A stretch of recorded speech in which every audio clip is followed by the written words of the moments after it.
Hello?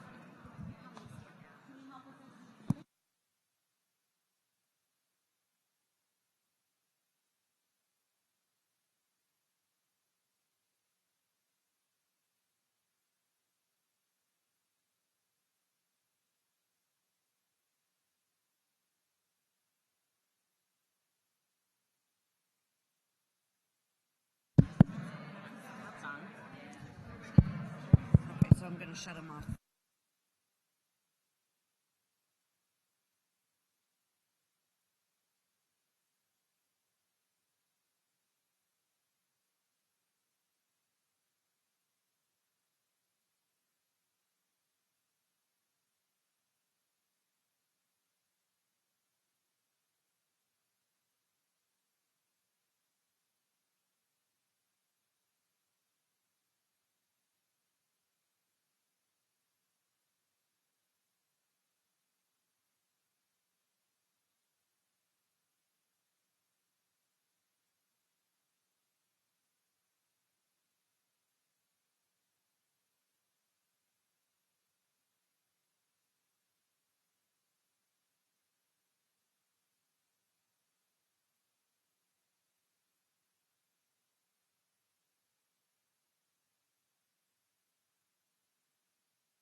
Hello, everyone.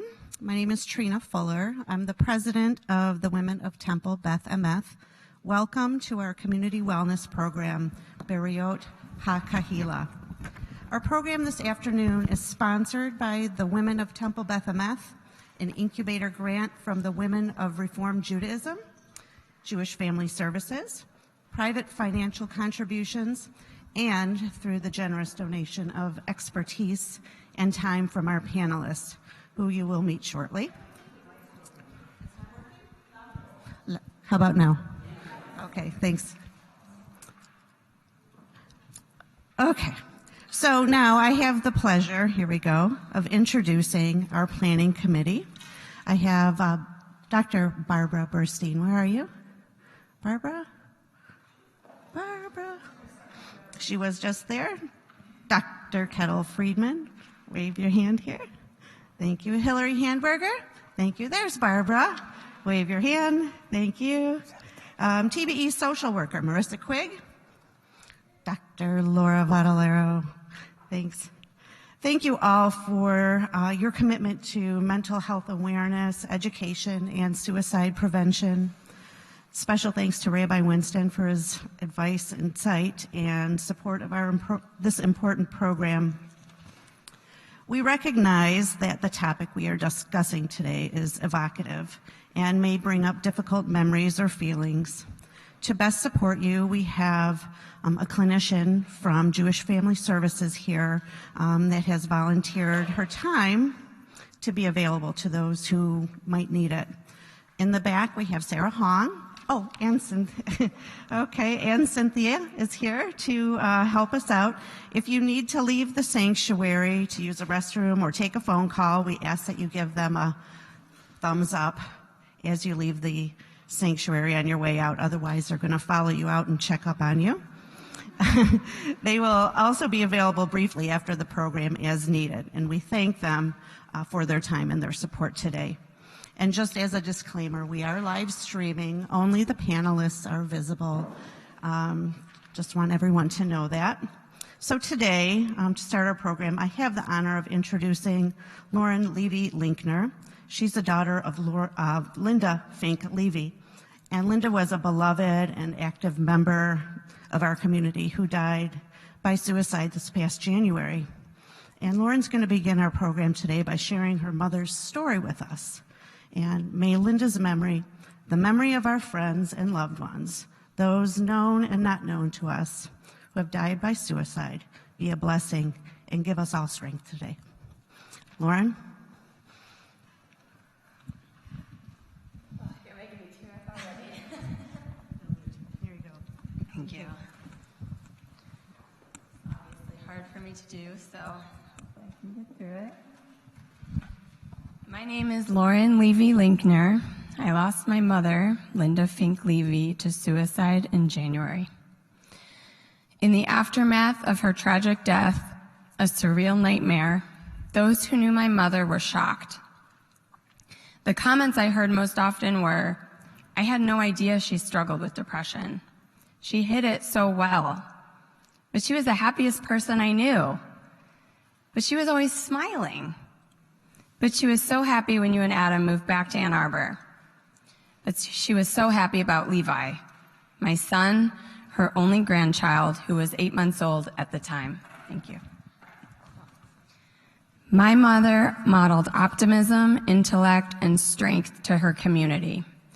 How could a woman so strong, so seemingly put together, basking in the joy of her new and first grandchild, end her own life? If it could happen to her, it could happen to anyone. She did hide her pain, the dark suffering that ultimately consumed her. And she's not alone. I have depression. I have other family members with depression. There are people in this room, I'm sure, and definitely in this community with depression. We are taught in this society to hide our fears and sadness as if they are a weakness and a burden to others. We are taught to put on a brave face and smile because that is what others want to see. We are taught that anxiety and sadness make other people uncomfortable or judgmental, that they don't land us partners, jobs, and success in life. That's why education and advocacy about helping those at risk of suicide is not enough. Preventing suicide starts with promoting mental wellness and eliminating the stigma of mental illness. Mental illness is a disease. No one chooses to have it. Regardless of whether we have mental illness, we all deserve kindness, compassion, and humanity. And we all deserve to live without suffering. In the month before my mother's suicide, I knew something was off. She was still showing up to everything: water Tai Chi class with her friends, babysitting Levi, family gatherings in Detroit. Even though she was existing as normal, I knew something was off. Not only am I a loving, caring daughter who is sensitive and intuitive, I'm a primary care provider who diagnoses and treats depression. I talk with suicidal patients. I know the signs. I know the questions to ask. I knew something was off, but I didn't ask. I don't blame myself for her death or carry intense guilt, but I do regret not asking. And I do wonder, what if? I know even if I had asked, she may not have answered truthfully. In the past, I had broached the topic of mental illness with her, and it was clear she was not receptive. But that is not within my control. My mother had difficulty acknowledging depression as a disease. She believed it was a weakness. And I don't blame her for this. She grew up in a different time with intense family chaos and childhood trauma, and in a society that was even less accepting of mental illness at the time. I am sharing our story to highlight the importance of being open and honest with your loved ones and community. It is never wrong to ask the right questions. There are only so many factors you can control in a situation like this. And what is the worst that can happen by asking? Worst can happen when you don't. My message to those who suffer in silence is to come out of the shadows. It's the only way to be free and allow others who suffer to feel heard and understood, supported, and not stigmatized. While you may have mental illness, it does not define you. It is a part of you, but not the whole you. And to those we have lost to this terrible disease, we remember you. Mom?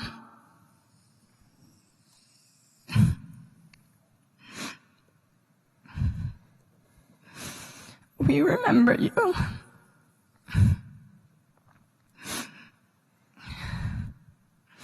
You deserve to be alive. You deserve to see your children and your grandson grow up.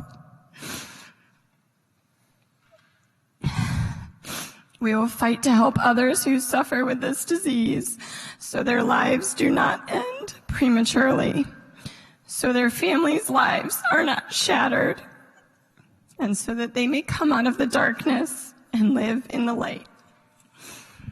Thank you.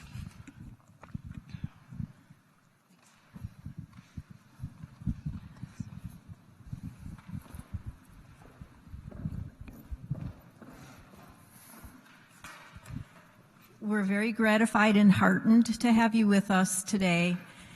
And you'll be hearing from 4 speakers. And our goal is to help you to feel informed and empowered rather than helpless and avoidant, which is the more common response to the topic of suicide.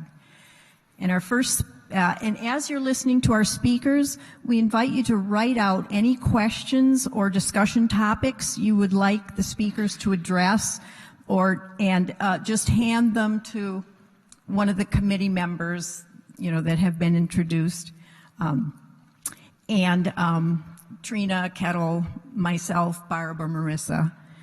So our first speaker is Dr. Adam Horwitz.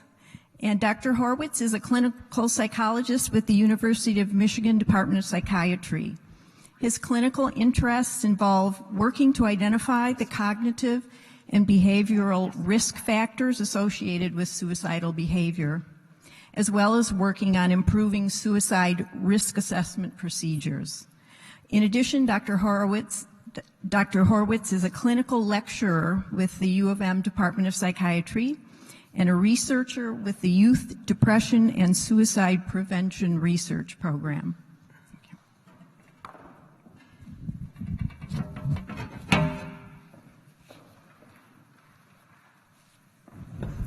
Can folks hear me okay? Okay. Head no in the back. Better? Okay.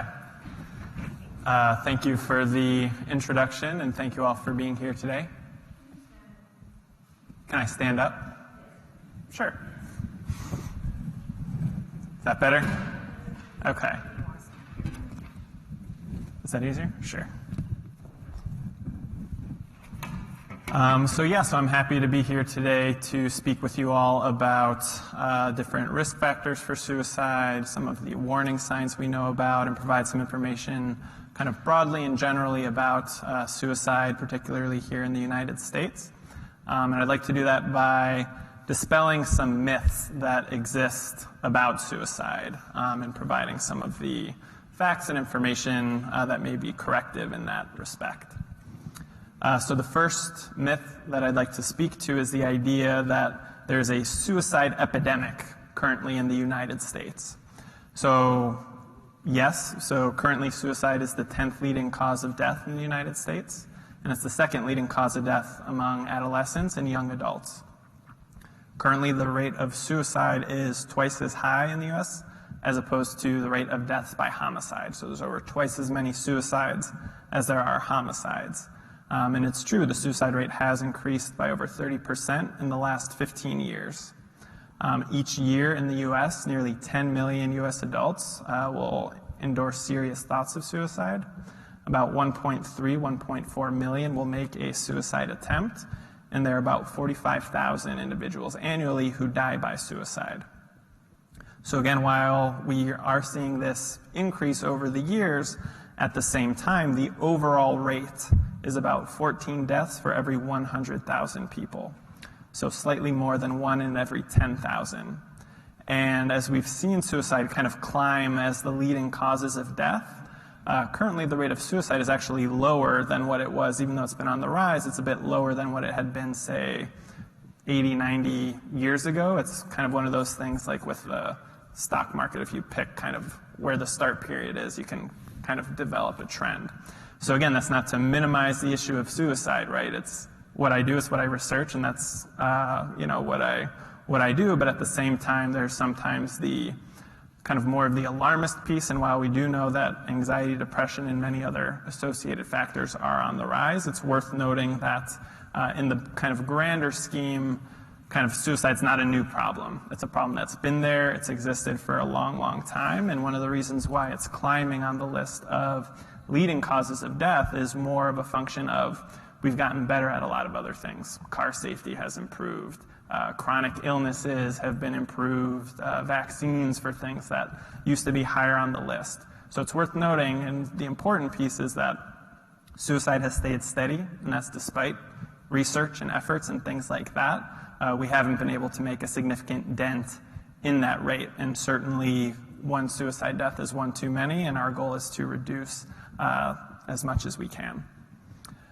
Myth number 2, teens are at the greatest risk for suicide.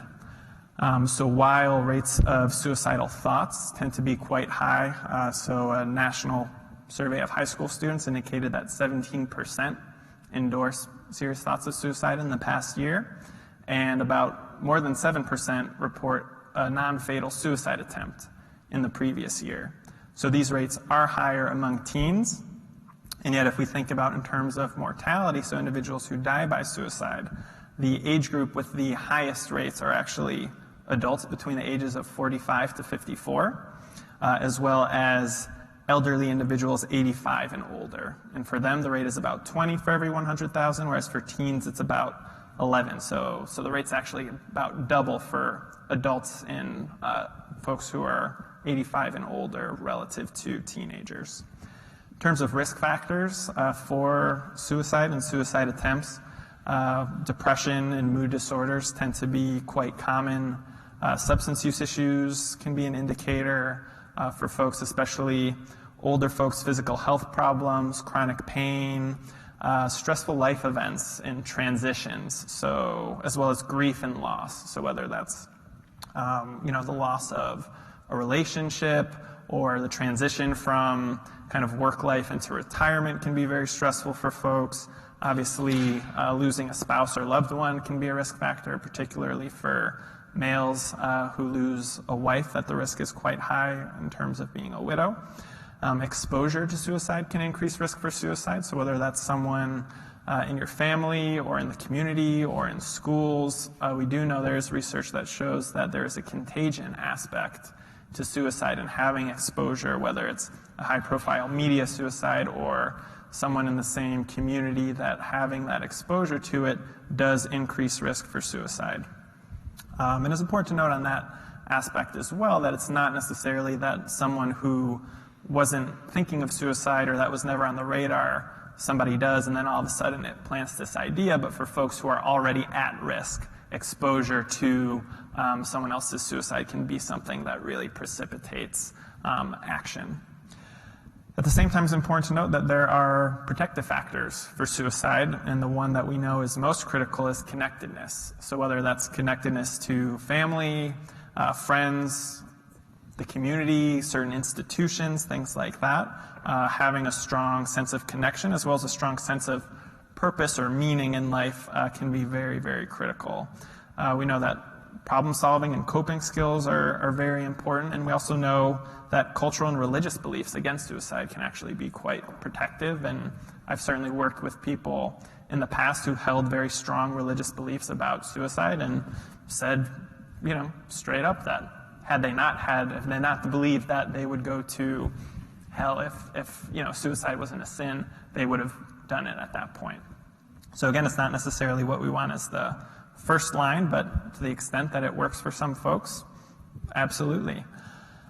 Myth number 3, only depressed people attempt suicide. So I did mention that depression is a risk factor, and yet this is really only the case for about half to 2/3 estimated are depressed at the time of suicide. So it's important to note that, that image or the picture you might have of someone as this kind of sad, lonely, isolated individual, that's not always the case. Someone might look fairly day-to-day, that things are going okay. It's not always that readily present.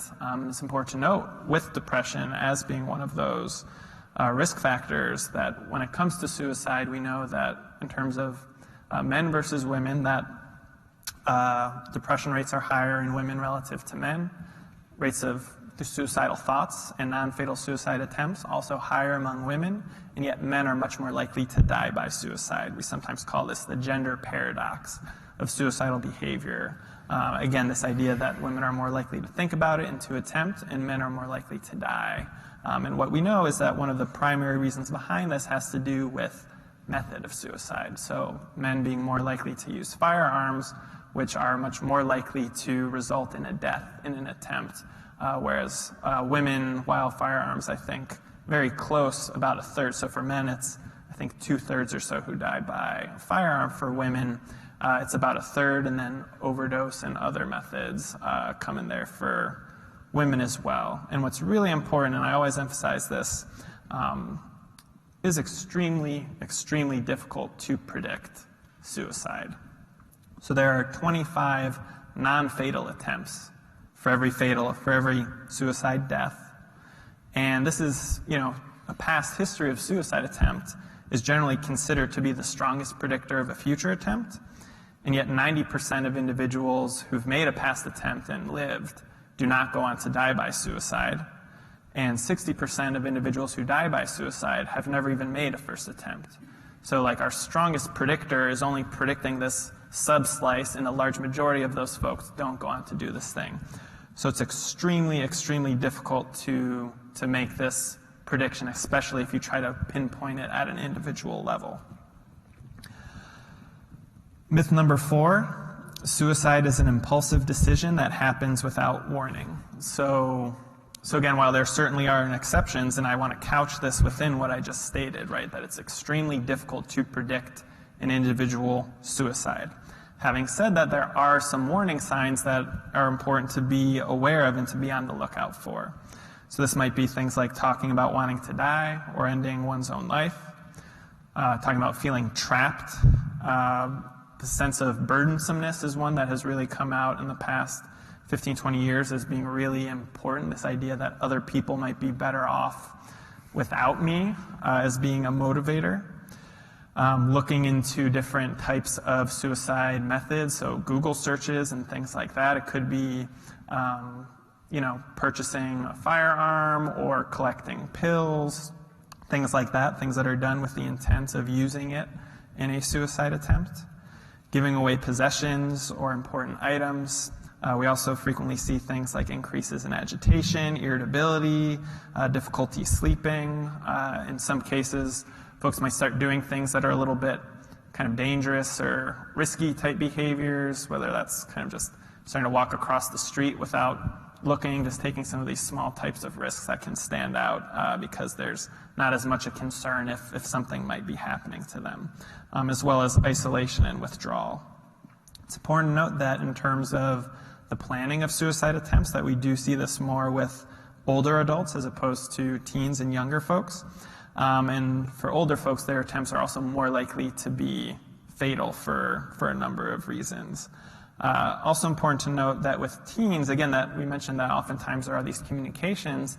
It's not always with a parent or adult, but a lot of times with teens, it might be communicating with their peers or with other teens and things like that. So it's great that I've seen kind of stuff going on in the community, both empowering kind of gatekeepers, so teachers, coaches, rabbis, pastors, things like that, as well as helping, the teens as well, starting to learn to pick up some of those warning signs and signals so that they can, refer to an adult or get folks the help they need if they have concerns about a friend.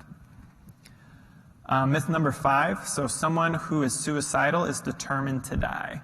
So I can't stress enough how ambivalent an act suicide is for the vast, vast majority of folks. Many folks absolutely want to live, but can't identify another way to get out of this, the pain and distress that they're experiencing in the moment. That suicide is this escape from this pain, and it's not out of not wanting to live, but just getting away from this unbearable pain that they're experiencing.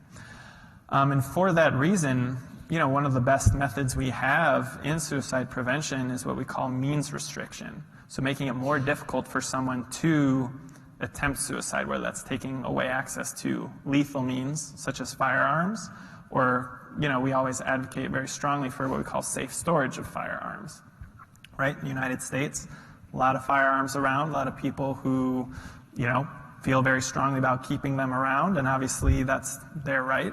And what we want to do is just emphasize that safe storage, whether that's having gun locks, separating ammunition from the firearm.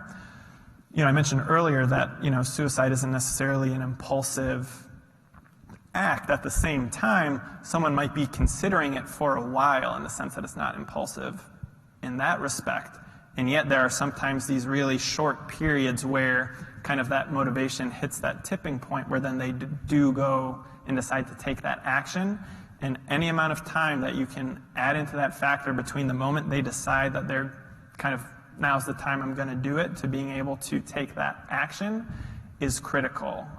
So I've worked with plenty of folks who kind of had a plan, were going to, a tall parking structure, and then on the way received a phone call from someone and decided to answer it. And by the time they were done with the conversation, decided not to go through with it, even if it didn't come up in that phone conversation, right? So any minute, anything that you can add in between adds a window of opportunity. And again, once that passes, it's not to mean that they're no longer a risk or it can't possibly happen again in the future, but we do want to take advantage of that time period and kind of live today and fight another day tomorrow.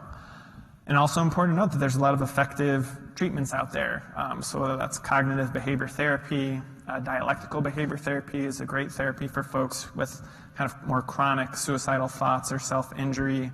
There's a lot of effective medications for some of the conditions that are commonly occurring with folks who might have suicidal thoughts, like depression, bipolar disorder, schizophrenia, things like that. And yeah, I think mentioned earlier that connectedness piece is such an important intervention component too. So increasing that sense of purpose with, community level initiatives and activities, right? Having things to do, feeling close to others, feeling connected to others.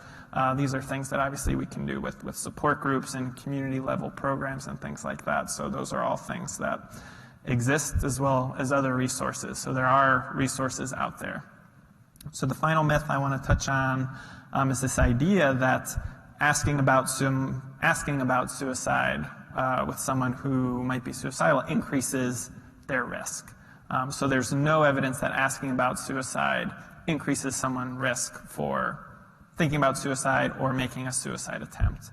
And in fact, asking about suicide directly can reduce some of the shame, can reduce kind of some of the, folks may not want to admit that or can't, especially thinking about teens, it can be difficult to really verbalize that feeling and being able to just nod your head yes, as opposed to having someone say, I'm having thoughts of suicide. Giving them that opportunity by asking them directly can be a really great way to kind of facilitate that conversation.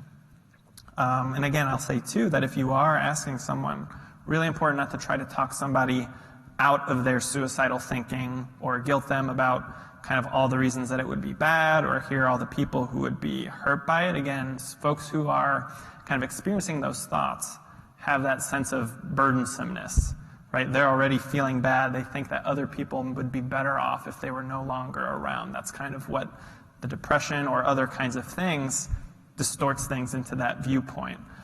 So instead, rather than, trying to convince them why that's wrong, just validate. So validate is the most important thing you can do. Acknowledge that things must be really tough. They must be in a lot of pain to be at that point, and letting them know that you're there for them, that you support them. You can encourage them, say that, there's hope for things to get better, and encourage them to, speak with someone if they're not already speaking with somebody or seeing anyone for any kind of professional therapy or counseling or things like that. So I know that there'll be questions, and I'm happy to answer them at the end. And I'm going to turn it over now to Rabbi Josh. Thanks.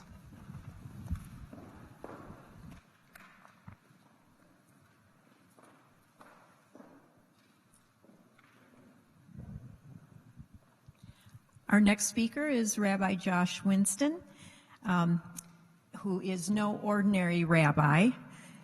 He's hands-on, in the trenches, creatively and tirelessly committed to the welfare of our congregational community and to the broader human community. And people have noticed. Rabbi Winston was recently named 2019 American Jewish World Service Global Justice Fellow for his human rights advocacy.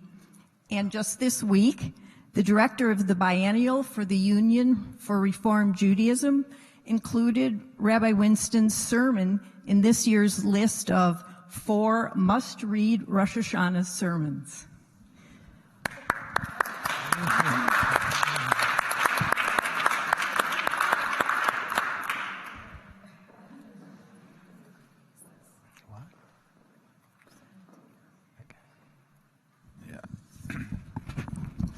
I don't know if the lead-in of you have to read my sermons is the right way to start me having to talk right now. So, thank you. That's kind. I'll be honest with you. I was going to start by saying that I have the I think the weightiness and responsibility of sharing. What is not the easiest thing to share about Judaism in terms of historically, traditionally, how Judaism has understood issues of suicide. But then when you mentioned, Dr. Horowitz, what you had said, I felt a little bit better about what I'm going to offer. For Judaism, the issue of suicide, of death by suicide, really comes down to a theological predicament, and by that I mean our relationship to God as human beings, and not just how we understand God, but our relationship to God as human beings, and really the question of to whom do we belong? we live in a world today that I think understands, for most of us, the answer to that question in a very different way than our ancestors did 2,000-3,000 years ago. We didn't belong to ourselves 2,000-3,000 years ago. We belonged to God, and that while some of you may be somewhere along a spectrum of how you'd answer that question of whom do you belong to, definitely for our ancestors, that reality for them, that they understood that they were created by God and it was God's decision to create them and God's decision for when they would die, created a reality for them that made suicide prohibited. Right? It is prohibited in Judaism for that very reason, that we belong to God and God can decide when we die. That being said, like most prohibited actions in Judaism, and in particular actions that are a capital offense, which is how traditionally Judaism understood suicide. It was a self-murder, and that actually is language that's sort of come back into fashion, actually, in communities today of describing suicide that way. For our ancestors, they like any other kind of murder, had very stringent regulations about that. So they would say that this is from the Shulchan Aruch, by the way, from the 16th century code of Jewish law. It's really the foundation of rabbinic law still today. That a person must declare their intention to die by suicide, and then they need to be witnessed to die by suicide in order for that person's death to be considered a suicide. If a person is found in a situation that looked to be suicide, as far as the rabbis were concerned, you couldn't rule it a suicide, even if it appeared by all the other means that it was in fact that. And it's because they wanted to leave a sort of broad enough understanding of life happening that would allow for the full burial rights of an individual, right? So in ancient times, and probably still in some communities today, and I'll get to where we are today in a few moments, but in ancient times for sure, if it was determined that a person had died by suicide, there were mourning practices that were changed.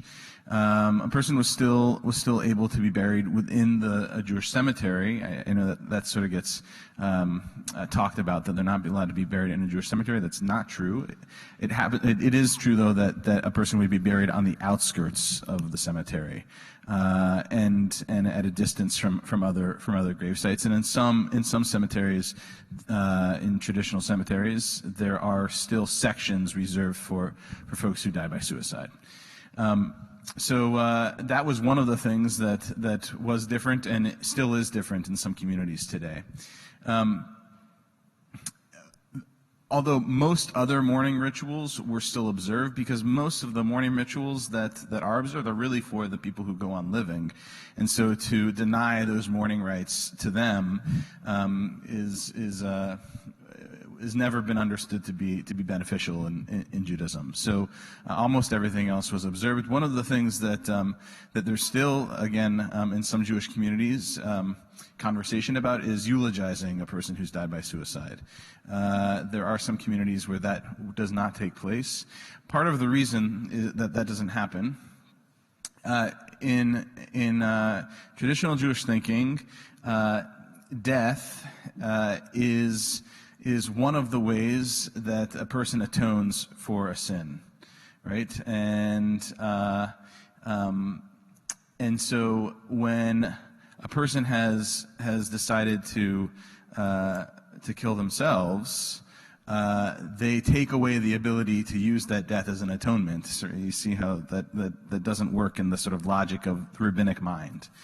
And so to eulogize that person in traditional Jewish thinking can be problematic. All of that being said, since ancient times, the trajectory of understanding around issues of death by suicide have changed quite a bit. So we can look. This is I'm going to read to you an excerpt from a tshuva, a bit of response on the Reform movement. This was written in 1980, so excuse some of the language, but it sort of shows a progression of how Judaism, and not just Reform Judaism, but I think Judaism at large has understood how to negotiate issues of suicide, given the fact that the original law is pretty restrictive. So it's possible to trace the development of the law regarding suicide from the Talmudic tractate Smachot through Maimonides to modern times. We see that a greater understanding of mental derangement slowly evolved. Smachot and Maimonides insisted that no mourning be observed, right? So we're talking like 12th century, and Smachot even earlier than that, much earlier than that, maybe around year 800 or so. A little later, Solomon ben Adret stated that we should provide shrouds for a normal burial. So beginning to normalize things here. While Moses Sofer added the permission to recite the Kaddish, another normalization. Many modern Orthodox authorities would still hesitate about a eulogy, and that again is still today true. But in the 18th century, another rabbi, I'm not going to say his name because I'll mess it up, felt that a eulogy was also permissible. We would follow that more liberal statement and provide a eulogy. And of course, in the Reform movement, the sense of full mourning rites, full funeral rites has become the norm, and likely I can't speak directly for the conservative movement, but I'm sure there as well. Essentially what has happened is that again, just like in any other case of extenuating circumstances, right? A person who dies by suicide, as we've come to understand it today, is likely suffering from some sort of mental illness, and that mental illness creates a circumstance where all of the objections that were raised by the earlier rabbis, based on Jewish tradition, essentially get wiped out, because a person cannot be held responsible for their actions in that self-murder. Let's keep using that language. A person can't be held responsible for those actions, and so then all of the rituals and mourning rites that would be granted to any other person should again be granted to a person who died by suicide.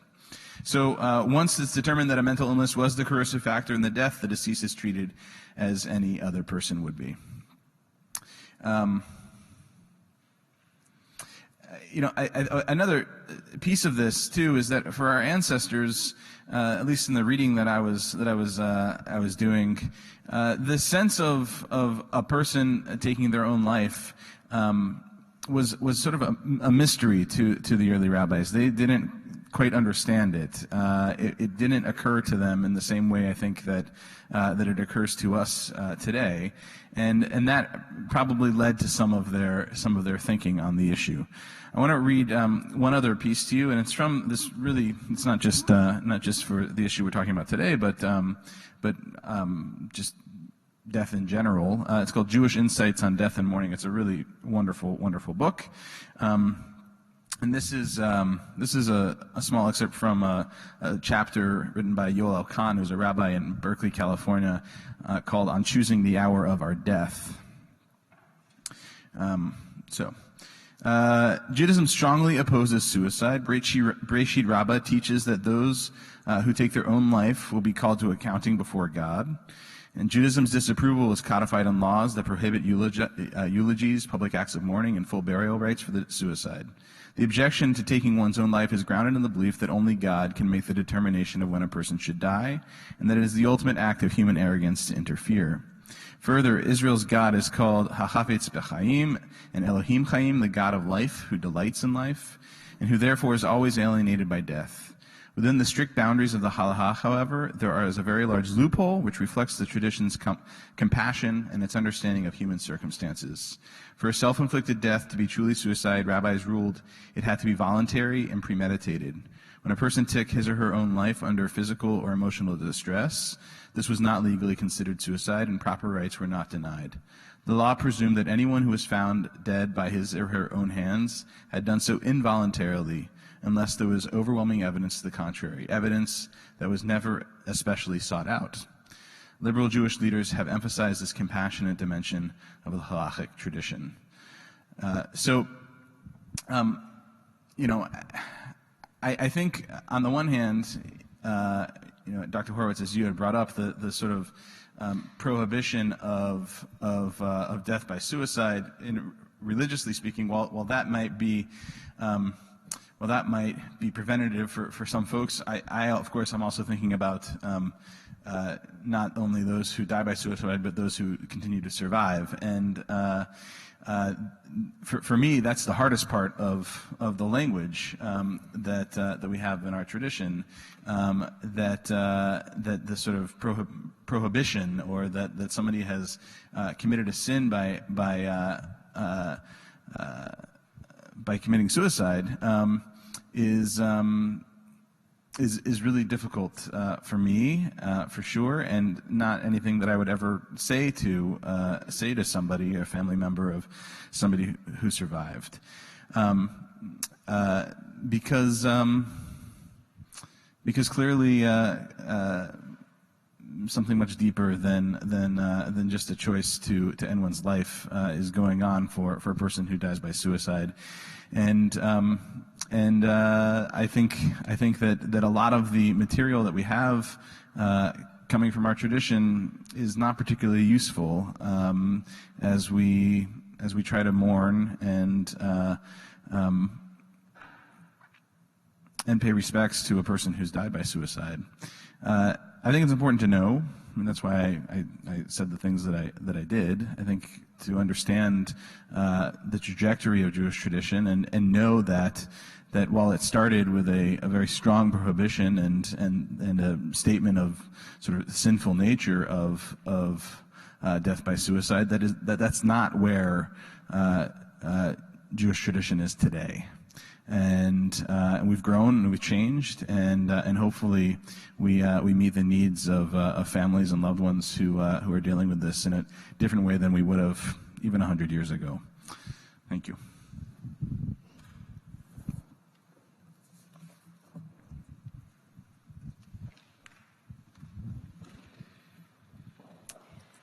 Our next speakers are Julie and Scott Halpert.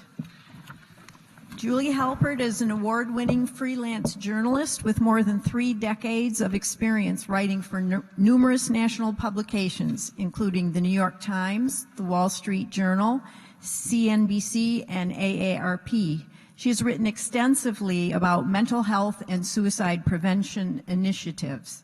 She also co-teaches an environmental journalism class at the University of Michigan.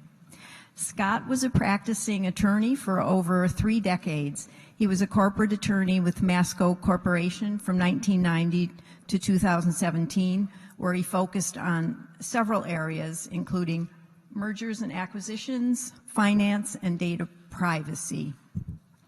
Julie and Scott lost their son, Garrett, to suicide in September 2017.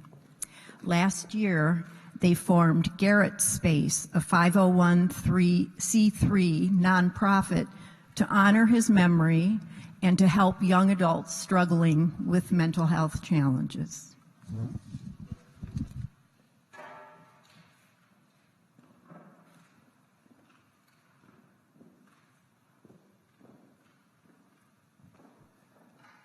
Thank you. I first want to thank Marissa and Trina for including us in today's important discussion. I also want to say to Lauren that I'm very sorry for your loss, and thank you for sharing your story about your mom today. I'm Scott Halpert. I'm here with Julie, my wife, and it's been 2 years since we lost our son to suicide. It was and still is impossible to believe that he's gone. And Garrett's situation is not unique. While we may not technically be in the middle of a suicide epidemic, I think that the statistics that I've seen are really pretty alarming. There have been a couple of fairly recent surveys of young people, both high school students and college students, and about 15% of them said they had seriously considered suicide during the previous year. Those numbers are just staggering. Today, Julie and I are going to talk about our son Garrett, how we came up with the idea for our nonprofit, Garrett Space, and our long-term vision and near-term projects and programming for Garrett Space. So Garrett was an amazing person. If you knew him and were able to spend any amount of time with him, then you really felt blessed because he was just wonderful to be around. He was kind, thoughtful, and real. And in this age when many of us are preoccupied with ourselves or life's mundane issues, he was present. He listened to people, and he made it a point to try to help others throughout his life. After his passing, we heard so many stories of Garrett reaching out when someone needed kindness and intervening when he saw somebody being treated poorly. He was there for others who were hurting, probably because he himself felt things just so deeply. As his mom says quite often, his heart may just have been too big for this world. But he wasn't someone who just simply muddled through life. He had a lot going for him. He was smart and funny and deep. He had a goofy sense of humor.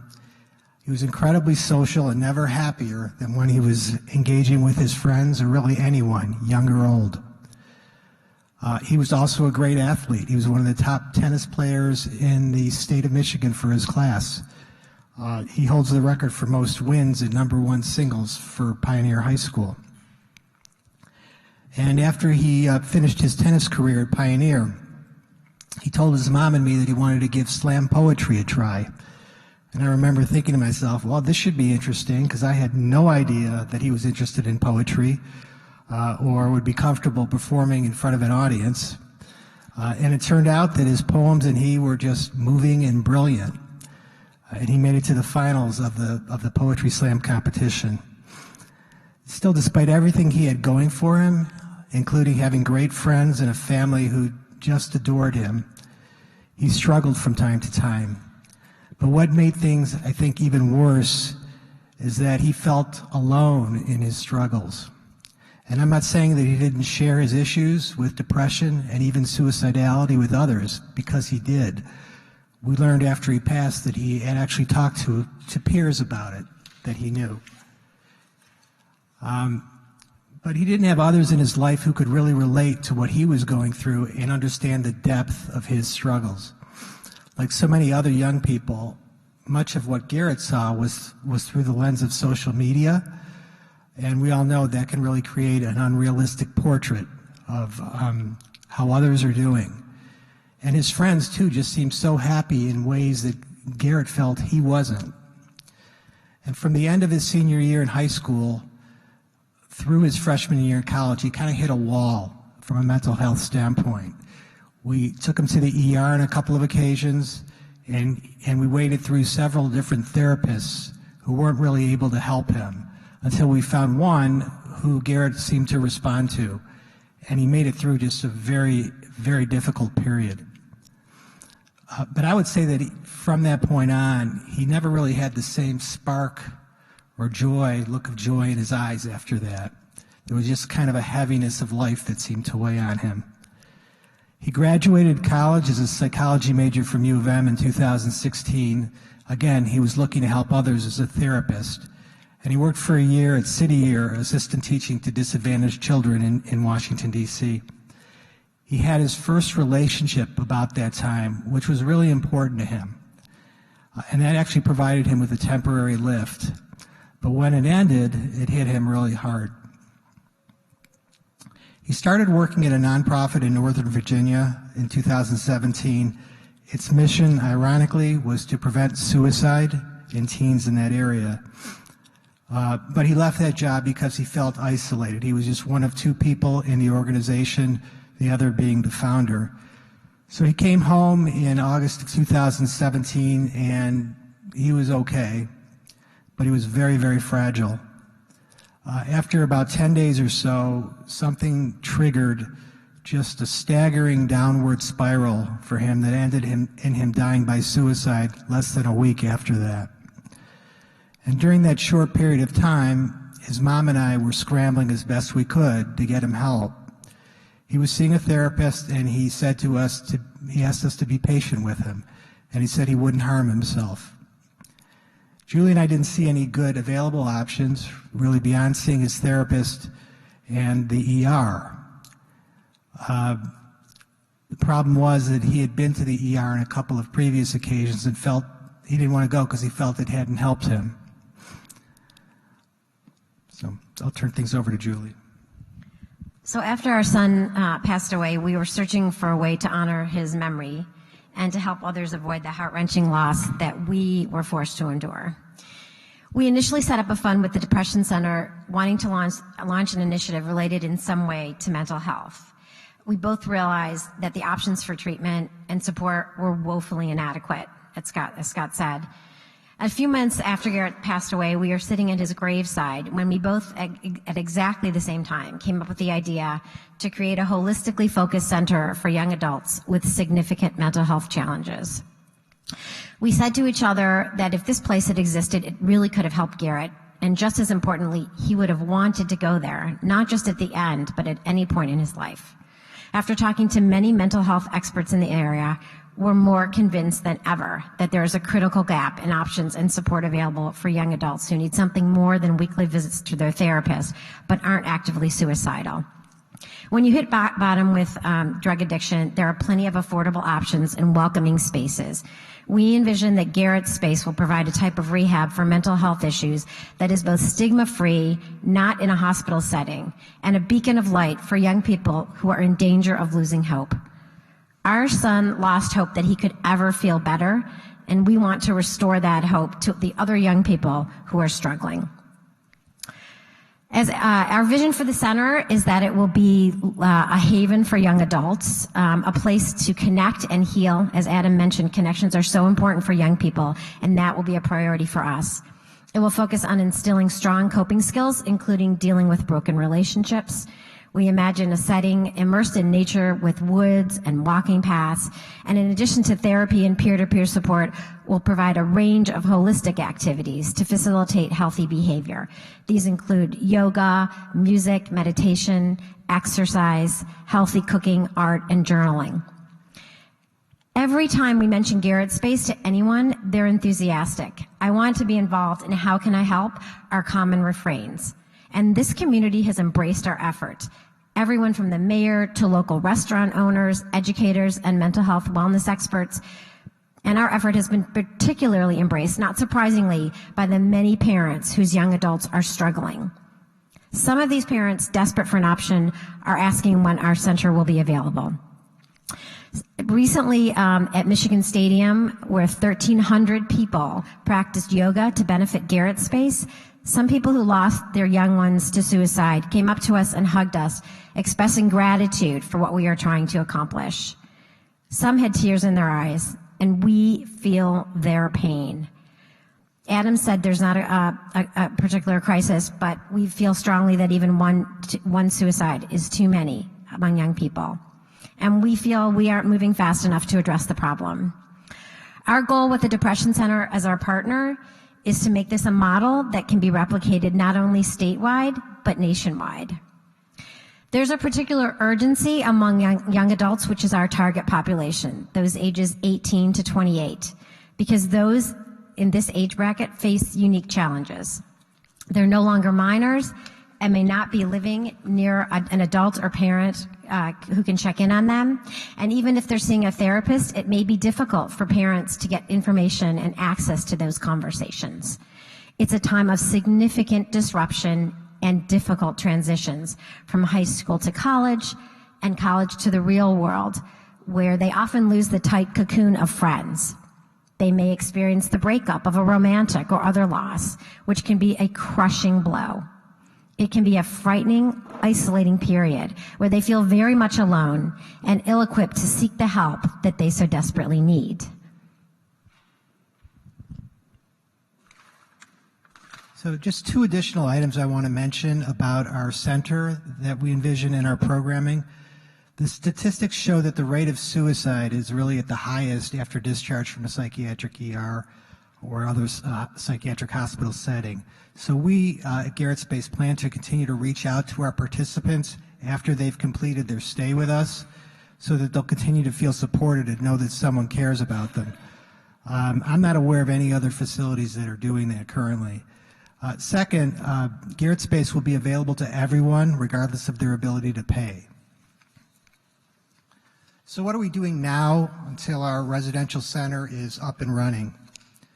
Our program committee has established 3 overarching objectives for our near-term projects: community education, young adult programming, and professional development. So we're in the middle of a campaign to distribute 50,000 door hangers throughout our county.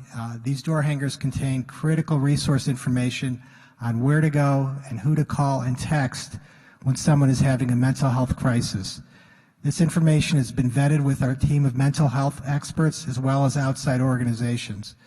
And we're going door to door with the help of volunteers. And so far we've covered about 18,000 residences in Ann Arbor and Ypsilanti. If any of you are interested in volunteering to distribute door hangers, we would love your help. We've also begun to distribute these flyers to doctors' offices and places of worship. Our goal is really for everyone in the county to have these things, these flyers, this information at their fingertips. Also, we have them here as resource cards, so please take one before you leave for your own home. As far as young adult programming is concerned, early next year, we plan to establish our first mental health wellness program for young adults, and this will be an intensive program focused on providing support and establishing connections for struggling young adults who really need to see that they're not alone. They'll meet 2 to 3 times a week for peer-to-peer support, yoga or another movement class, or a social activity. Young adults participating will have a safe space to share their stories and feelings and connect with others through these activities. We're also seeking grant funding for a program which I believe could be tremendously impactful, in which we'd partner with Michigan Medicine to train mentors selected by our young adults participating in our programming. The mentors would be trained on how best to support these young adults through their difficult times. And then finally, our professional development efforts. We're planning to facilitate training of community clinicians on best practices for improving the recognition and treatment of patients who are at risk of suicide. Before closing, I just want to highlight the incredible team that we have assembled at Garrett Space. In addition to the important partnership we have with the Depression Center, we have an all-star group of more than 20 mental health experts, including the Medical Director of Psychiatric Emergency Services at Michigan Medicine, Victor Hong, who also sits on our board of directors, John Graydon, the former chair of the Depression Center, Cheryl King, who's one of the leading researchers on suicide prevention in this country. Just a wonderful team. All of our 40 or so professionals on our advisory council are dedicated to creating new and effective options and support for young people struggling with their mental health. And with their guidance, I know that we'll succeed in honoring our son's legacy of helping others who are hurting and in trouble. If you want to follow Garrett Space and the work we're doing, or if you'd like to volunteer, you can visit our website at www.garrettspace.org. That's Garrett Space is 2 R's, 2 T's, and 2 S's. I'd also encourage you to view the short film that we've created that's on our website. It really does a nice job of capturing our story and our vision. I'll also add that I'll have a Google Doc here if any of you want to sign up.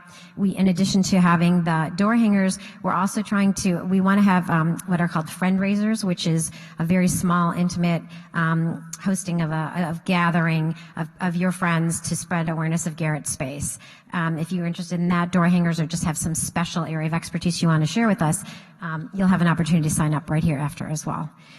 As you can imagine, pursuing this kind of initiative is very hard for us, revisiting this whole the pain of losing our son. But we really feel so supported and are continually amazed at the fast pace of this initiative that we started less than a year ago. And we derive strength from the memory of our precious son, who we feel is guiding us on this journey. Thank you for listening.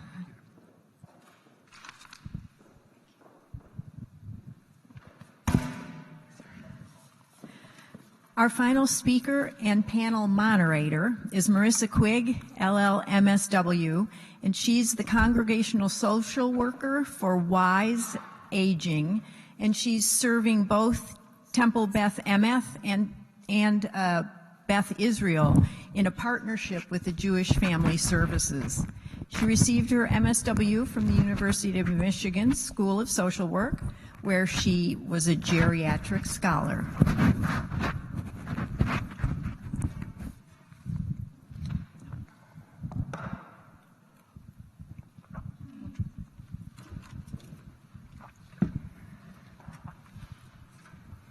Hi, so the speaking that I'm going to be doing is reading your questions. And I just want to thank everyone that was speaking. So if we could give our panel a round of applause for their words.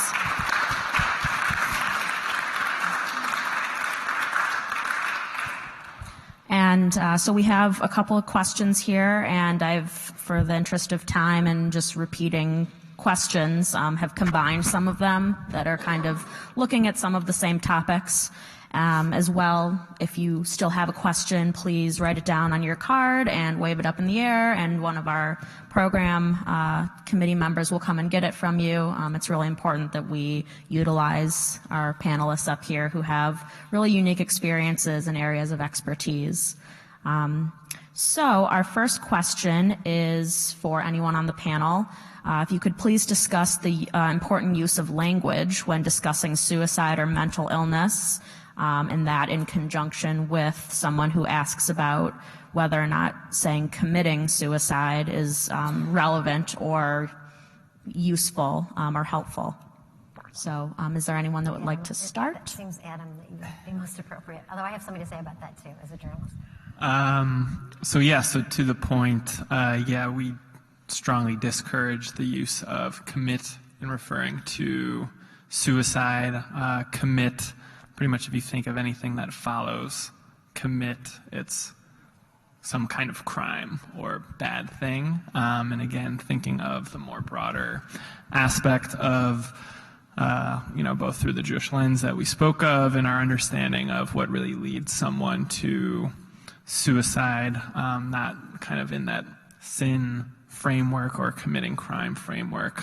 So generally referred as, dying by suicide, death by suicide. And I want to just add as a journalist that there are guidelines for writing about suicide. This is not working. For writing about suicide, I think it's by the American Association of Suicidology, and they specifically discourage the use of committed, and yet I see it all the time in news articles and elsewhere, that even by people I wouldn't expect to. So.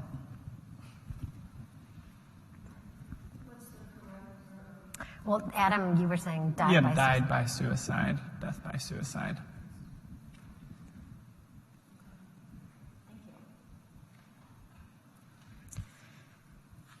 This question is for the helpers. When do you anticipate Garrett Space to be opening? It's always a magic question. Yeah. So I guess I'll take that. Can you hear me okay? So the residential space is probably a few years away. We need to raise probably several millions of dollars to be able to open it up, so to actually buy or rent at least a space. But our programming will start hopefully again early next year, and it's kind of a trial run for the ultimate vision of the residential space, where our young adults will meet and connect in a setting which we haven't yet to finalize for 3 times a week for really wonderful for activities, as I said earlier, peer-to-peer support and yoga, and a chance really to connect with one another and with others who are really struggling. And we are just starting to embark upon the large task of raising money for that. If any of you have suggestions on big donors who are interested, we welcome them. So. Okay, great. Thank you so much. Our next question is for anyone on the panel. If you could tell us more about mental illness and suicide in the LGBTQ+ community, and any specific issues that they might face related to this issue. That's you. Yeah, I can take that one too. So we do know that rates of suicidal thoughts, rates of suicide attempts, as well as death by suicide are higher among sexual minority as well as gender minority populations.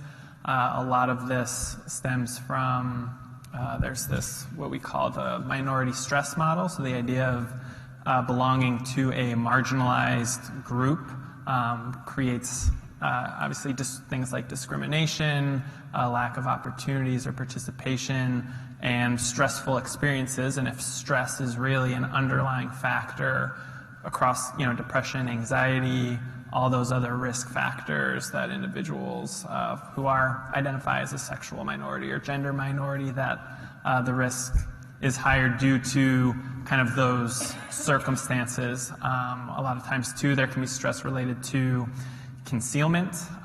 If they may be from a family where having a sexual orientation other than heterosexual is frowned upon or unaccepted, feeling that rejection from family, right? We mentioned the aspect of connectedness being so important. So in the sense that if one is not accepted within one's own family, that obviously is a big risk factor as well. So we do see higher rates of mental health difficulties as well as suicide among LGBTQ and transgender populations.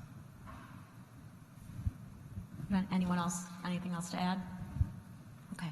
Thank you so much. And just to note, you all received a trifold, and so there are some additional statistics in there related specifically to the LGBTQ+ population, as well as specific resources for individuals who are struggling or need additional support. And so if you'd like to visit their websites, or if you have more information or questions rather and would like more information, those are going to be some very valuable resources for you as well. The next question is for any panelist. Do you feel that the National Suicide Hotline is a reliable source of assistance in a crisis? Why or why not?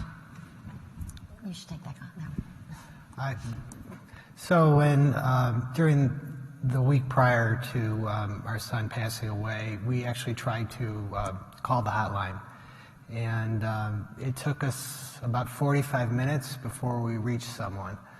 And we were actually looking for some advice for people who were locally who we could connect with. And they gave us a number. We dialed that number, and there was no answer. So we did not have a good experience. And I understand from Trina, who also made some recent attempts to call them, that she didn't have good experiences. But it still is an important resource that's used by many. Unfortunately, it's not as reliable, and especially when timing is critical, it's not as reliable as it needs to be. Adam, I didn't know if you wanted to say, more than we would. But. Yeah, kind of like you said, it's there, and at the end of the day, a lot of it comes down to resources, and given that there has been mentioned, right, like that there has been this large increase, especially in the last 10, 15 years, in the rate of folks with suicidal thoughts and things like that, that the volume has increased, and yet there isn't necessarily that staff increase to accommodate all of the additional folks who've come in. And I know that there's a push currently to develop a 3-digit hotline for the suicide prevention lifeline, so it's not needing to remember the talk number for folks that a 3-digit is something that has been discussed and hopefully in the next couple of years could come to fruition, as well as hopefully the additional funding for kind of having more folks on the other line so that wait times, because like you said, timing is absolutely critical, and being able to respond to folks when they're calling and not get stuck waiting is obviously a huge priority. Thank you. Really great questions so far. The next one is specific to Rabbi Winston. I do want to expand it a little bit more to give everyone an opportunity on the panel to speak about it. And so, Josh, you mentioned that there are mourning rituals that can take place for someone who dies by suicide. Is there anything that changes based on the nature of death? And if so, what are those things? And to expand that question, to add a little bit more to it, what in the Halpert's and Dr. Horowitz's experience is grief like, and is it specific to a suicide death that there might be complicated grief or something that is unusual compared to another death? Repeat the first part to me again. That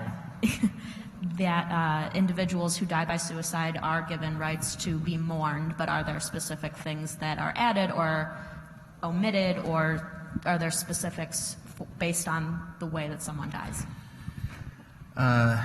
So there's nothing added, and I've treated all of the funerals that I've done for folks who died by suicide in the exact same way I would treat any other funeral. In all of the cases,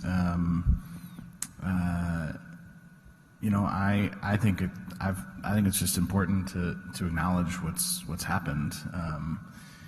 It's not something that I try to. It's not all I want to talk about when I'm talking about a person's life. I mean, that shouldn't be the defining feature of a person's life, how they die. But I think that it's important to talk about it in terms of destigmatizing what's going on, and that we don't hold the same sort of stigma if somebody dies by cancer, or somebody dies in a car accident, or somebody dies in any other way. And I think the best thing that I can do as a rabbi is to just be forthcoming and honest with the community about the death. So in terms of, I mean, I suppose that's the only thing that I would add, I suppose. But there's no extra ritual. And again, I think in most cases, in most Jewish communities, you will find that all of the traditional mourning rituals are observed today. That again, the things that I was referring to in the beginning of my conversation, my presentation, were the ways that Judaism understood suicide previously and a sort of new trajectory today. So. Yes, in terms of what's different, suicide is torturous for those left behind, because especially as a parent, I mean, you always feel like you want to protect your child, and there are a lot of feelings of guilt, whether rational or not, and they can really play with your mind and make you feel horrible. And the way that, in terms of the grief process, that has been helpful to me. Well, first of all, I have to say that we're so grateful to TBE and this community, and that we're members of this, and to Rabbi Josh, who not only gave us an amazing eulogy for our son, but constantly checked up on us, which I don't know how typical that is, but it's very much appreciated. For me, I'm a resource seeker as a journalist, and as I said, I covered these issues, so it was even more punishing that I was aware of the signs and couldn't save my own son. But I have reached out to a lot of people. Unfortunately, there are a lot of people here locally who've lost children to suicide. We've formed very tight bonds, and I've reached out to people virtually and been a part of a lot of Facebook groups where I've connected with people. And if nobody can really understand what you're going through, it's a very unique type of loss. And so for me, that's been super helpful in terms of trying to move forward and be strong for our remaining 2 daughters. So suicide, it's hard. I'm losing a child anyway is horrific. The sudden loss and all the feelings that it brings up to you, feeling like you feel like you should have control over your child. In the end, the recognition you don't is quite heart-wrenching. And that was where I think suicide is unique among other types of losses. Yeah, I would just say that the cycle of regret never seems to go away. You just look back not only at the days immediately prior to the suicide, but pretty much every day of your life with your child, and and the suddenness of it makes it unbearable. Yeah.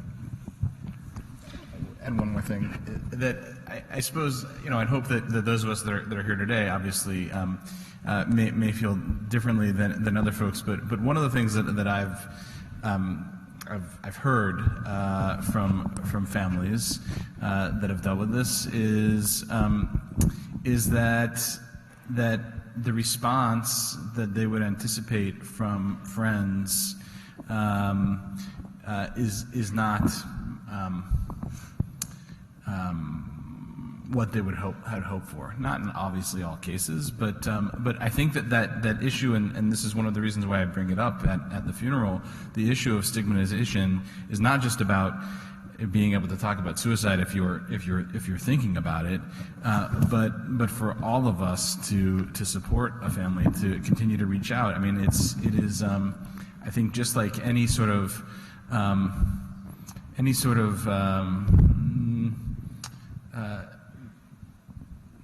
loss that sort of is outside of what our typical sort of sense of loss, right? The loss of any child in any circumstance, let alone through the loss through death by suicide, is difficult for other parents to talk about, right? And how do I talk to parents who lose a child by suicide? It's important for us to encourage and not only feel it ourselves, but also encourage others around us that just because we feel uncomfortable about the circumstance doesn't mean that gives us permission to not then call and not check up and not continue to be in the lives of people that we care about. That we have to move past that discomfort, and it's not about our comfort anyways. When we are trying to comfort the mourner, it's about the comfort of that mourner that is paramount, not our own comfort. So that's another important thing that I think we can all do in encouraging when these sorts of things happen, that we can all encourage each other to be present to the mourner. And I should mention that we were actually really heartened by how many close friends and also people we didn't even really know that well reached out to us in incredible ways, and yet there were some close family members who we never heard from. So it goes both ways. Yeah, absolutely. One thing I'll add too, because there's the question about language earlier, and it ties in, and kind of earlier the mention of AAS, which is a national organization working on suicide prevention, and even within the organization, what we just discussed brought to mind, there was this conversation about the idea of kind of making kind of our push as saying, suicide is preventable. Because for folks who've experienced loss, if something is preventable, it almost has that implied piece of, oh, well, if it's preventable, that means we could have done something to stop it. So a lot of my clinical work is with folks who've experienced trauma, who have PTSD. Anytime something really bad happens, the brain's kind of natural thing to do is to, what happened, what went wrong, how could I have prevented this? And so in the context of kind of suicide, right, like you mentioned, as opposed to cancer, an individual might be like, oh, well, what could I have done differently to have prevented that cancer from happening? Might be more difficult. But with suicide, there might be a tendency to kind of think back and think about, the coulda, shoulda, woulda, different things, right, those different cycles. And so we had those conversations and recognizing that, even though suicide is preventable, that does not mean that every suicide can be prevented or that any individual suicide could have been prevented, because there are people who have done all the treatments, gone all the places, tried everything they could, and yet an individual still died by suicide. And so making sure that kind of folks who are in the aftermath of, in the family, in the community of someone who died by suicide, that there's not that sense of this was something that was failed to prevent, because we know that's not the case, and even with strong efforts that can be made, that's not going to do it every time. So I want to make sure that that's emphasized as well. Great, thank you. Our next question is for Dr. Horwitz, and then part 2 will be for the Halberts. What are the protocols for being admitted into the psych ER at University of Michigan, and more importantly, the protocols on discharge from safely from the ER? And then to counter that, what will the intake process look like for Garrett Space? So if we can start with Dr. Horwitz. So that's a great question. So I don't work in the psych ER. I think I saw Rachel Glick. She may know better as former, or even Sarah, knowing that Victor's there now. In terms of what happens, the question was for when folks get admitted, or what's the criteria for admission. So typically with admission, and again, speaking as someone who does not do this, but who's done some research in that area with folks in PES, generally there is kind of active suicidal intent. Someone plans to kind of engage in some suicidal behavior, and a combination of not feeling as though, or the family, if it's a younger person, or the kind of loved ones, not feeling as though they can safely monitor or make sure that this person is safe. In terms of the discharge piece, that I can probably speak even less to, but ultimately it comes down to, with hospitalization, unfortunately, and kind of it really emphasizes why Garrett Space is such an important initiative, is that hospitalization is really about stabilization. It's not really about treatment per se. I know that there's efforts now trying to get more kind of treatment embedded into folks who are there, but for the most part, the goal is to kind of ride out this period where someone might be at especially high risk for self-harm, and trying to get them stabilized, come up with a plan for them to kind of be able to go back to community providers, safely home with their families or loved ones, things like that. That's obviously what we would, or folks would be looking for when discharging. But yeah, that's probably a sense. And again, kind of critical importance in, as mentioned earlier, that period after discharge is when risk is highest. And so there's a huge need for having more resources, programs, things like that. I know U of M just recently opened up a partial hospitalization program, which was not previously there.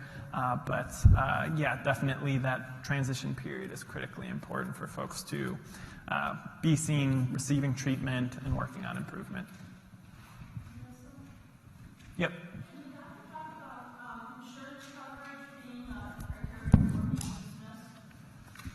Not really. So PhD doctor, not a medical doctor, and don't work on the insurance side. So unfortunately, I'm sure that there probably are things that play a role there, but I'm not privy to kind of some of the politics and things behind that. But it's a good question. If you want to come by afterwards, we can definitely connect you with someone to answer that question. And we did not get down to the Halberts, just as the follow-up of what intake would look like for Garrett Space. So again, the caveat is that we're a few years away, but I can say a few things about that. First, we're going to give priority to young adults who have just been discharged from a psychiatric hospital setting. And we're going to be getting referrals from the various hospitals around town. So that's going to be our first group of young adults. But we're not going to be treating young adults who are actively suicidal. If they are actively suicidal, then we will refer them to the psychiatric emergency room. We're also not planning to focus at this time on individuals who have significant or severe mental health disorders. We don't feel like we're going to be, at least early on, capable of appropriately dealing with those types of patients. But there'll be a screening involved to Right. determine whether it's appropriate, whether they'll be appropriate for the. And whether they're actively suicidal. If they are, again, we refer them back to the psych ER.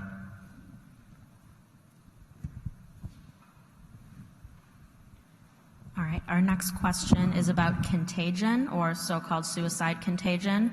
The question asks, is this exacerbated through social media? And what factor does bullying play, especially for teens? So in terms of contagion factor, short answer for the first piece is yes, that social media can certainly, right, if suicide contagion is confined to awareness, having a broader scope of awareness through social media, through more individuals, through more people having more information, there's more access to that information. And so, yes, absolutely, suicide contagion can be exacerbated by social media.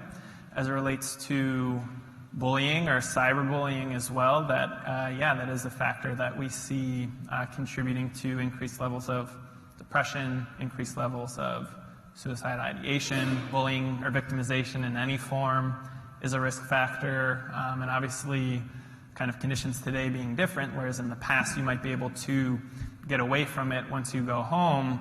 Social media basically ensures that bullying can follow you wherever you go, and so it does allow for more opportunities to be victimized in that way, and can be, obviously it's a big issue, one that in terms of the research side, there's more and more being examined in terms of social media use and kind of different facets of ways that it's impacting mental health, in many ways negative, some positive, but obviously we're more focused on what are some of those ways that it might be creating some problems, and that certainly fits in that same realm.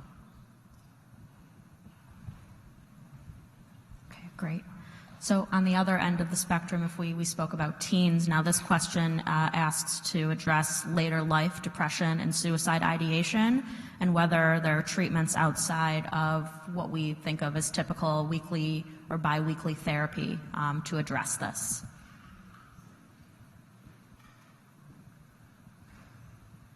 So good question. I think, again, as, at least in terms of the scope and thinking about it in preventing suicide, that big protective factor, thinking about especially late life, having that sense of purpose, sense of meaning, and connectedness too, right? Especially, thinking about, especially, leading to that last question about social media, if individuals kind of in later life now may have grown up at a time where kind of that wasn't happening as much, and now kind of, their kids and grandkids and kind of everyone is more involved or socially connected through social media or other, online resources, or they may not want to text or feel any connection from texting or things like that, there are certainly some problems posed there. And so finding ways to facilitate connectedness, and that, again, purpose, meaning, those kinds of things. So I'm sure there community level initiatives and things like that can focus on kind of keeping folks engaged, interested, doing things, finding that sense of purpose and passion and things like that. But in terms of specifics, I don't know of anything necessarily specifically per se. And I'm actually going to take this question as well, just because that's my area of focus. So I think one important thing to consider is that just the same that depression or other mental health concerns would look different in maybe a young adult versus an adult, we also recognize that it could look different in an older adult, and being aware of what that might look like. So like Dr. Horwitz said, increased isolation. So not wanting to do things, maybe not seeing friends recently, also thinking about grief and maybe having more deaths in their life, just as they get older, with family members and friends and things like that dying. That can definitely have an effect on our mood. Also knowing that some cognitive changes might be a sign of depression. So someone that seems that they're acting differently or maybe not thinking as clearly, that can very well be treated as a sign of depression when that isn't always obvious. So I think it's important to think about some of those things, and as well the sense of purpose that comes with who we are as people and what our lives are like outside of maybe work or our place in the home and things of that nature, and that the generation now speaks about things like this in a different way than it was spoken about a number of years ago. And so that willingness to open up can be also a barrier and a challenge, and it's just important for all of us to be aware of that. All right, this question is also for Dr. Horwitz. If you could discuss any types of new therapies being used for those with mental illness or mental health concerns.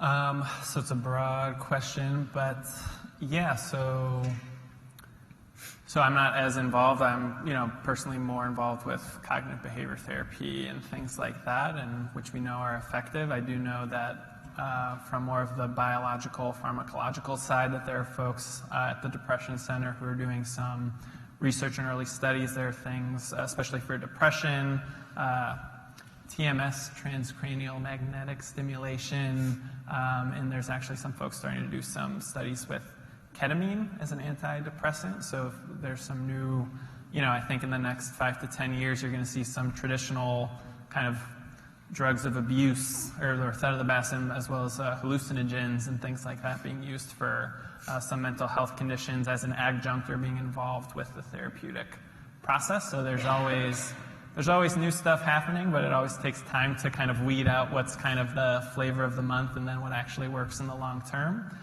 So short answer is that, there are things in development, but I'm not willing to endorse anything quite yet of the stuff that's still in development. Okay, great. Final couple questions. This one is for the Halperts. How is Garrett Space differentiating themselves from existing partial hospitalization programs like the one that is available at U of M? Yeah, could you repeat the question? How is Garrett Space differentiating itself from existing young adult or adult partial hospitalization programs that are currently available at U of M or St. Joe's? Yeah, so I don't know specifically everything they're doing at U of M and St. Joe's, but ours, again, is going to be different in the sense that it's holistically focused activities and a real focus on connections that I'm guessing are not as strong at those places. As Dr. Horwitz pointed out, their focus at those places generally, although I know that they're changing somewhat, is on stabilization. And we're really looking to have young people be able to interact in a setting where they can really see that they're not alone with their issues. And again, it's going to be a different type of place than what you'll see for a partial hospitalization setting at U of M. We're talking about a place that's immersed in nature with walking paths and wooded areas and possibly pets. So it's going to be, again, just more of a holistic feel to it. There's a lot of the reason that young adults don't want to go to, and by the partial hospitalizations are day programs, if I understand them correctly. Yeah. Is that right, Adam? Mm-hmm. This is going to be a residential center. Yeah, We're envisioning 2 to 3 week stays. Also, there's a lot of stigma associated with the hospital setting, even though some of these are not in a traditional, like sterile hospitalization. You are going to a hospital, which means you are sick. There's something wrong with you. And those perceptions are very strong. That was a huge issue for our son, and we know for other people that it can be a disturbing experience. And that is why we are aiming to take this out of the hospital setting, just as if you were having a drug addiction issue, you would not be going to a hospital. The same applies to what we're envisioning. Yeah, I mean, ours is going to have much more of a non-medical feel to it. We are going to have on call a psychiatrist, but it's not going to be the same as you would typically have in a hospital type setting. The focus is more on therapy, peer support, and things like that. And developing healthy coping strategies that can help you live in a very troubled and difficult world. That will help you long term, not just initially. Thank you for clarifying that. This question addresses one of the myths that Dr. Horwitz had mentioned. You had mentioned that a person doesn't have to be depressed in order to be considering or attempt to die by suicide. How is this possible? Yeah, so in terms of the depression piece, again, especially in terms of the aspect of being outwardly depressed, but and there's plenty of cases where suicide is a bit more less premeditated. It could be in the context of a relationship ending or a job loss, or social media was mentioned earlier, right? Some kind of severe embarrassment. Many times it is some kind of social life event issue that kind of comes on fast. So for ones that maybe are more kind of prolonged, or where there is kind of a long history of suicidal thoughts or planning and things like that, I think those cases you might see more depression as being there, but there are also plenty of suicides that don't necessarily fit that mold and may occur over a shorter period of time and not necessarily have those same types of markers. So those would just be a couple quick examples. Great. And in the interest of time, we have one more question, which I'd like all of the panelists to answer. And I want to thank you all for your insightful questions. And if you come up with a question or if it wasn't addressed, I don't want to overcommit our panelists, but if you maybe wanted to run up here and catch them afterwards, I'm sure they'd be happy to point you in the right direction or try and answer that question as best they can. So I'd like everyone to answer this question. How can someone who is not a mental health professional, or as we might call it, a lay person, help to decrease stigma in talking about suicide in the community?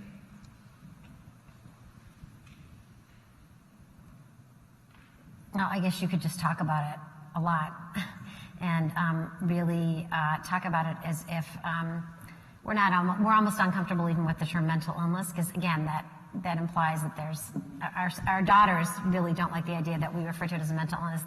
They imply that there's something wrong with you, that there's a weakness in you. And I think the language that we talked about before is really important, making sure to understand that this is someone, a lot of the people that we see who are suffering from this just are so kind and so sensitive and have a hard time taking it in. They feel the pain of the world.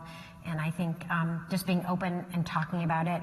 I myself have a really hard time when I know that I've heard some situations where people try to cover it up and they don't list it in the obituary, for example. And I would encourage, if any of you know someone who's lost someone, that they could, I applaud people like Lauren, and it's all about destigmatizing this is going to happen when people can be open about it and not be embarrassed about it, because it's not a sign of weakness, it's not a failure. And those are just some thoughts that I had. So.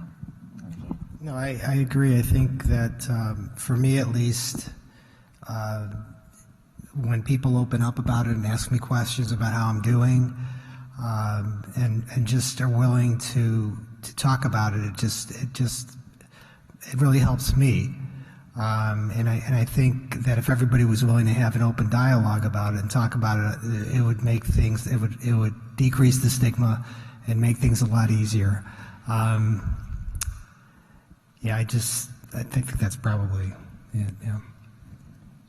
Yeah, to piggyback on that, I think, talking about it, right, it's stigma of any kind is usually based on some kind of misunderstanding of the issue itself. And so, speaking openly about it with folks, if you hear someone say something kind of inaccurate or, right, use the term commit, I correct people frequently when I hear kind of commit suicide to say die by suicide, things like that. Or if folks have that idea that suicide is selfish, it makes me cringe when I hear that adjective, or people view suicide as this selfish act of, oh, look what they did to all these kind of people who cared about them, and educating them about how someone who is in that suicidal state, what their state of mind is in that moment. And again, that idea of burdensomeness, that an individual in that situation thinks they're doing everyone else a favor by taking that act. So again, talking about it, education, things like that are all really important ways to decrease stigma. I would also add that for those of us that have access to public figures, that the social media can be problematic, but I think also media attention is important too. That people are willing to talk about this. It's the reason that I gave that sermon last year, because if we're unwilling to discuss these kinds of things publicly, and if people who are in positions to speak publicly aren't willing to do so, then it continues to keep the stigma alive. And so, I think that to encourage other people to talk about it, if you have access to public figures, that's important too. I will add one thing that has always bothered me about this, though. I don't understand why it exists, but I do know that it does, and that's the contagion problem. And do you have any idea, Adam, what contributes to that issue? And just being open about suicide, I wouldn't think would contribute to it, as you said previously. But I'm curious, why do you think it does exist? Yeah, so you guys had mentioned earlier that there are certain, media guidelines that are out there that are really, really important. And unfortunately, it's starting to improve a little bit over the past couple of years, but generally it's not necessarily followed all that well. And in those reporting guidelines includes things like of not not disclosing the method of how somebody died. So if there's a celebrity suicide death and they indicate how, someone might then go and emulate that. There's also aspects about not, over sensationalizing it. And another thing that's important too, that kind of happens a lot that we want to discourage is this idea that, again, I'm trying to remember where I saw it. There was a media post in the aftermath of a suicide, and you can understand from a family member's perspective why they say it, but this idea when it gets reported of someone is free of their pain now, or now you're free. I remember with Robin Williams, it was Jeannie, you're free, from this pain, and that idea is a somewhat dangerous one because obviously after, once an individual has completed suicide, I won't get into the theological aspect, but more or less that's it. There's not this, okay, now I feel good. It's, that's not there. And so it's really important when reporting that those types of messages as reinforcing that idea of this is the way that I can finally be free of pain, because obviously we want to be able to do that through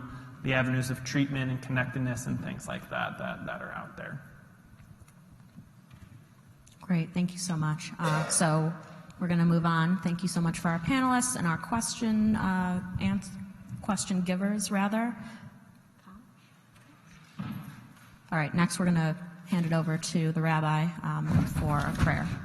So we talked about ending our session today with the Kaddish, and you all have a copy of it, but not the entire thing. So I'm gonna get the all of it for us so that.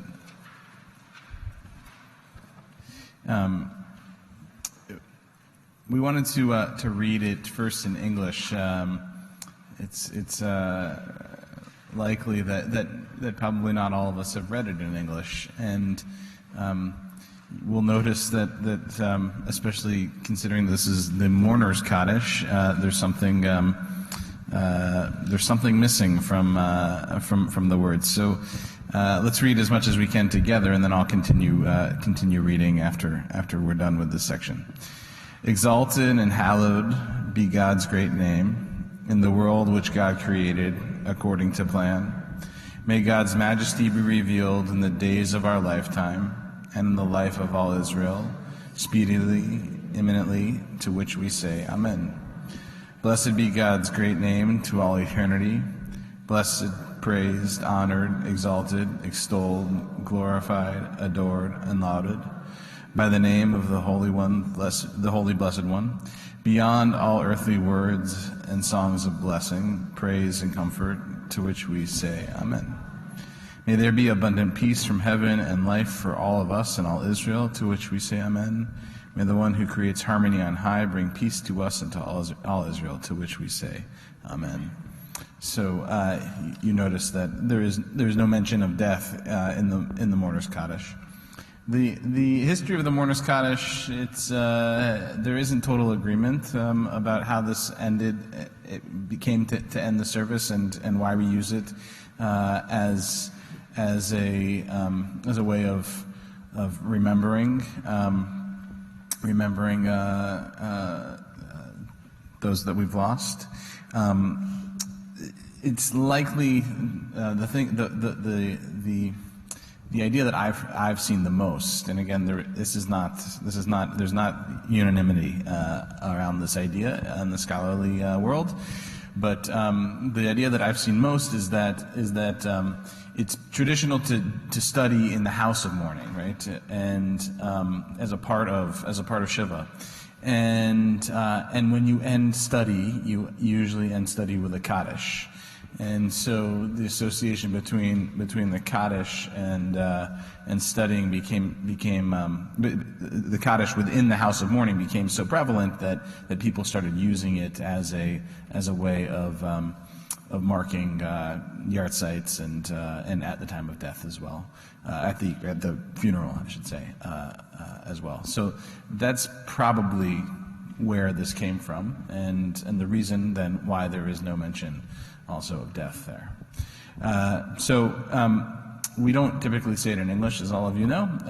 We typically say it most of it is actually not in Hebrew, it's in Aramaic. And we typically, at least in our congregation, say it standing. So if you'd please rise.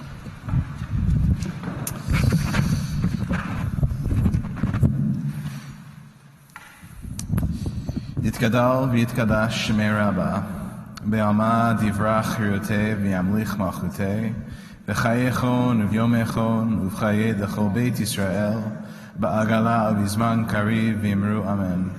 Yehei shemei Rabba mevarach le'olam olomei almaya, yitparach v'yishtabach v'yitpa'ar v'yitromam v'yitnaseh, v'yithadar v'yithalev v'yithalal shemei d'kudusha brichu, Le'ela min kol birchata v'shirata, tushbechata v'nechemata, damiran be'alma v'yimru amen.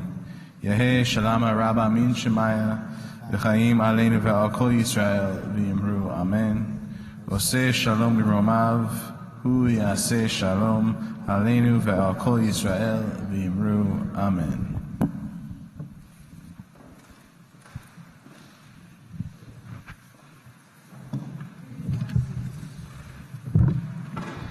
Is this working? Yeah.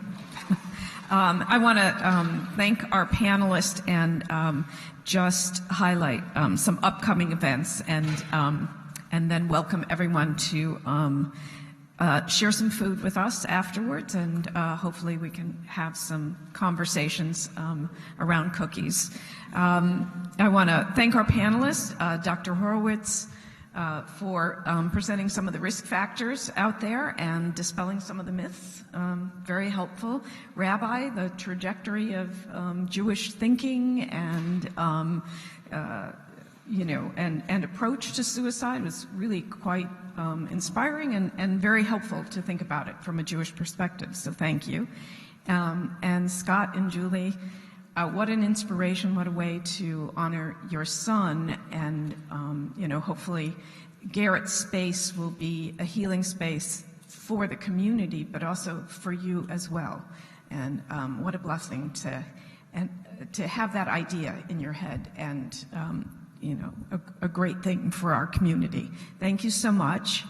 Also to Lauren, thank you for setting the stage for this event, and the courage of your voice to begin the conversation for us. We also want to thank the Jewish Family Service. I believe they're here somewhere in the back. There they are. As a partner in putting this program together. And JFS is making great strides to educate and support our community when it comes to suicide prevention. Last week, JFS hosted the first of 3 Safe Talk trainings, which are trainings for anyone, regardless of their background knowledge, who wishes to become more suicide alert. These trainings are open to members of the community and free of cost to those who register to attend. Upcoming Safe Talk trainings include November 3rd at Hillel for U of M students, as well as November 17th for high school students age 15 plus. JFS is also working with the Jewish Federation of Ann Arbor to secure funding for more trainings and programs in 2020. And be sure to take a look at the flyers on our information table in the lobby. There's also other resource materials, including places where you can get mental health treatment. I want to do a shout out to Eastern Michigan University. It has a clinical training program. There is a very low cost psychology clinic that is run by the doctoral students who are supervised by licensed clinicians. It is $10 a session. You can't get therapy that cheap anywhere, but it is a training clinic. But depression and other kinds of mental illnesses, are ways that therapists learn. And it's moving, by the way, so the address isn't correct, but the phone number is correct. I also want to highlight that the Women of TBE are planning 2 other events this year along this theme. So this is just the beginning of the conversation. Sometime in January, we'll be showing the film The S Word. It's a remarkable documentary that we all previewed, filmed by a woman named Desiree Stage. It highlights the journeys, thoughts, feelings of several suicide survivors, including the videographer herself. We're going to find an evening for viewing the film, followed by a discussion in small groups or a large group. So stay tuned for an exact date on that. And then the other program we're looking into doing is that we've had a discussion with a woman named Joan Harple, who's a founder of an organization called Rethink the Conversation. Joanne lost her brother to suicide about 20 years ago, and her older brother is a rabbi. The organization they formed has developed several workshops on mental health and suicide in the Jewish community, also how congregational leaders can respond to mental illness in their community, teens and suicide, and, very interestingly, men's and women's discussion groups done separately on depression and suicide. So we're hoping to bring Joanne to Ann Arbor sometime in April to facilitate some of these different workshops here at TBE. So we'd have a number of workshops going on. So please visit our information table as you go out to grab a cookie, stay and talk to us and kibitz for a while. Again, a round of applause for our panel and our committees. Thank you so much.